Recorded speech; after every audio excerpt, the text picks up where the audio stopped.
Overnight, hundreds of residents in storm-blasted western Alaska airlifted to safety.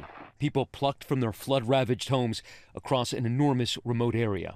The largest airlift in Alaska history follows this weekend's massive storm surge and 100-mile-per-hour winds fueled by Typhoon Halong, washing entire parts of towns into the Bering Sea, and it has left one person dead and 2 missing so far. More than 6 feet of water in some parts.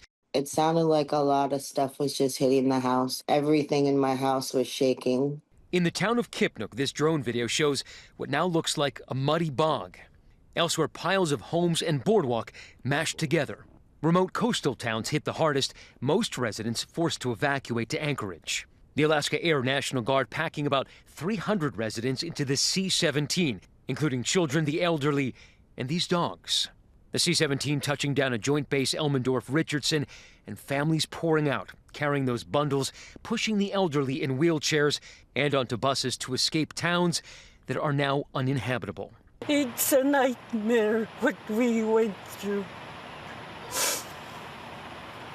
Tristan Carl watched his uncle's home swept away. I saw my cousin and my nephew in there, and I never heard panicking or yelling like that ever before. Glenn Charlie grateful his family's okay. The buildings, whatnot, could be replaced, but a life cannot. Life cannot be replaced. And one of the reasons this is such a massively complex rescue operation is the tyranny of distance in Alaska. It is 500 air miles from the affected areas to Anchorage, and officials tell me with temperatures dipping below zero in many of the affected areas, it is a race against time to get people out of those saturated homes and to find the missing.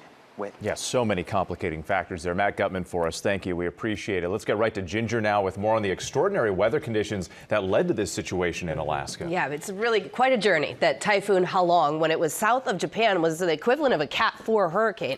But then it quickly decreased in intensity. It became this kind of low pressure system, got caught up in upper level lows, and a strong jet stream pushed into southwestern Alaska. And that is what made it, on top of the Bering Sea being very warm. So here's what happened. This region gets that push of water like a bulldozer pushing at the coast, a record 6.5 feet plus of storm surge. So the water starts moving buildings, and that's where all that panic came from. Winds were gusting some 50 to 100 miles per hour. And guys, these communities have been warned for decades about increasing flood risk.